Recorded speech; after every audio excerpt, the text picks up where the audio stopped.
င်ကတော့နေပြနေတဲ့ဖရိုက်ဖိုက်မှာနားတကောင်နဲ့အကြောင်းပြချက်မရှိပဲတွေးကန်သွားပြီးပဲသူ့ရဲ့အလားအပါကျွတ်ကျွတ်ပြိုပြိုတွေကိုတော့ကျွန်တော်မဖြော့ပဲလို့မထင်ပါဘူး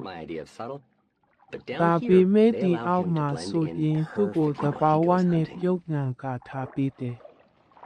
ပုံမှန်လိုပြောင်းကတိရှိပြီးအပြီးအေးဆေးဖြစ်နေပြီးဟန်ချက်ထိုးဖမ်းဖို့တိချပြင်ဆင်နေသည်မိုးလေဝသပြောင်းလဲမှုတစ်ခုကသူ့အမောင်ဖိုးအမှုနောက်ကျိုးနေပြီးဒီဟာကတော့ထိုးဖောက်ဖမ်းမိဖို့မျှော်လင့်နေသူအတွက်ဆိုတဲ့ပဲဒါပေမဲ့အောက်ခါစားတော့သူတယောက်အနေနဲ့နေရာထိုင်ခင်းမှာမှတ်ချက်တချို့ရှိမှဖြစ်နိုင်တယ်ဒီဝတ်မှာလေချီရှောင်းနေရင်တော့မဆန်းဘူးငါတကောင်အတွက်တော့မစိုးပါဘူးနော်ဒါပေမဲ့ဒီကောင်နဲ့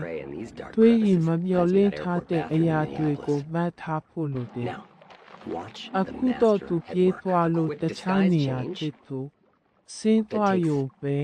သူရဲ့နောက်ထပ်ကြီးမားတဲ့ပြစ်မှန်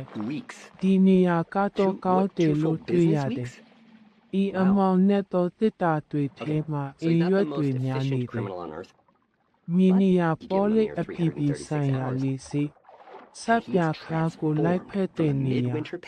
အခုအပိုင်အခြေမှာပဲလို့လုံးမလဲကြည့်ပါဒါကအမြန်ဆုံးအမျိုးသမီးမေကတော့စိတ်ပြောင်းလဲခြင်းဒါကိုပြင်းမြောက်ဖို့တစ်ပတ်လုံးရတယ်တစ်ပတ်တောင်လားအလုပ်တစ်ပတ်အပြေလားအားတေးစရာ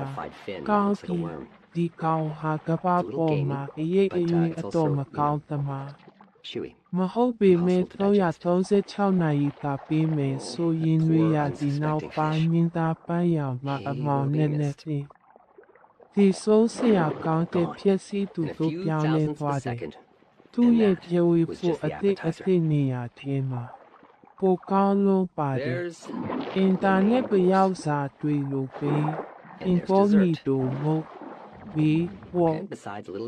အခုကလိုကျဲပေါ်တင်ပြီးငါကိုဆွေးနွေးရုံပဲ